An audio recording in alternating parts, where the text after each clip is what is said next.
Taste the Daily. அண்மை செய்தி.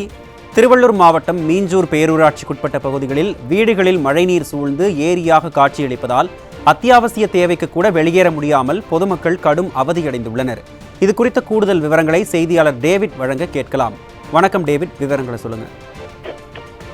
கண்டிப்பாக அருண், அதாவது திருவள்ளூர் மாவட்டம் மீஞ்சூர் பேரூராட்சிக்குட்பட்ட பல்வேறு பகுதிகளான பழைய சூழ்ந்துள்ளது. அதாவது டிவிஎஸ் நகர், கலைஞர் நகர், தங்கவேல் உள்ளிட்ட அரியன் வாயில் உள்ளிட்ட பல்வேறு பகுதிகளில் சுமார் 1800 வீடுகள் உள்ளது. இங்கு 3000க்கும் மேற்பட்ட பகுதி மக்கள் வசதி. நேற்று முதல் பெய்த கனமழை காரணமாக இப்பகுதியில் மழைநீரானது தேங்கியுள்ளது.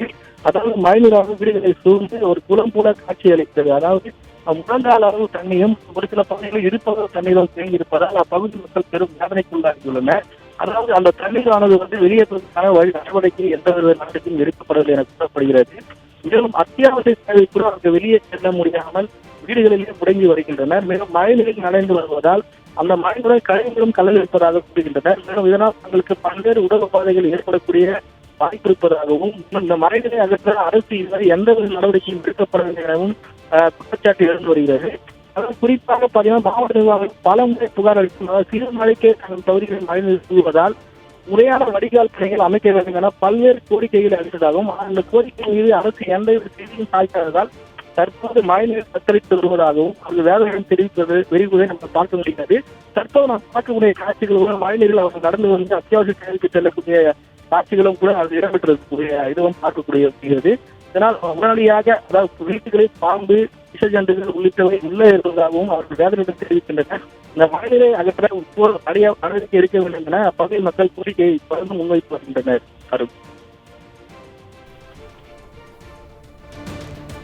விவரங்களை வழங்கியமைக்கு நன்றி டேவிட். வருஷம் இது மாதிரி தான் ஃபுல்லாக இடுப்புக்கு மேலே வரைக்கும் தண்ணி இருக்குது. நாங்கள் எப்படி போகிறது வருது, குழந்தைங்க இருக்கிறாங்க, சின்ன பசங்க இருக்கிறாங்க, எப்படி வேலைக்கு போகிறது வருது, குழந்தைங்க எப்படி ஸ்கூலுக்கு போகிறது வருது, எங்களுக்கு இது வரைக்கும் தீர்வே இல்லை. வருஷம் இதே மாதிரி தான் நாங்கள் சொல்கிறோம். யாரும் எடுத்து அதை ஸ்டெப் எதுவுமே எடுக்கல, இதுக்கு வேண்டிய வழி செய்யலை. இந்த தலைவரும் சரி, வார்டு நம்பரும் சரி, யாருமே எதுவுமே செய்ய மாட்டாங்க. அந்த நேரத்துக்கு சரி செய்யறாங்க, அப்புறம் அவ்வளோதான். இதுக்கு எப்படி தான் முடிவு எப்படி காமிதுக்கு நாங்கள் என்ன பண்ணுறது? நாங்கள் எவ்வளோ நாளைக்கு தான் நாங்கள் வேதனை பண்ணிட்டு எவ்வளோ நாளைக்கு தான் கஷ்டப்படுறது? நாங்கள் எப்படி வெளியில் வர்றது? இதுக்கு ஒரு முடிவே இல்லையா? இதுவே இல்லை. பிள்ளைகளை வச்சுக்கிட்டு நாங்கள் எத்தனை நாள், ஒரு மாதம் இது மாதிரி தண்ணி நிற்கும். பிள்ளைக்கு இன்ஃபெக்ஷன் ஆகுது, கிருமி, இந்த மாதிரி நோய் நொடிகள்லாம் இதனால தான் வருது. தண்ணியில் பாம்பு எடுத்து ஏதாவது பண்ணுங்க சார். எல்லாம் இந்த சைடு ஃபுல்லாக, அந்த ஏரியா ஃபுல்லாகவே இப்படி தான். தண்ணியில் பாம்பு இப்போ தான் ஒரு பாம்பை கூட அடிச்சுட்டு வரேன். வீடு முன்னாடி இப்போ தான் கம்பு வச்சு அடிச்சுட்டு வரேன் சார். கொஞ்சம் ஹெல்ப் பண்ணுங்க சார். மழை வந்தாலும் ஒரு தண்ணி சேரு தான். எதில் நாங்கள் நடந்து வருது, குழந்தை குட்டிமா வச்சுக்கின்னு ஒரு பாம்பு, பூச்சி எல்லாம் வருது, வீட்டுக்குள்ளே வருது.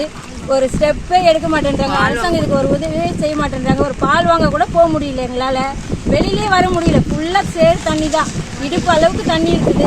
பசங்க ஸ்கூல் போகவும் வழி இல்லை, தண்ணி நிற்கிறதுனால நாங்கள் என்னதான் பண்ணுறது?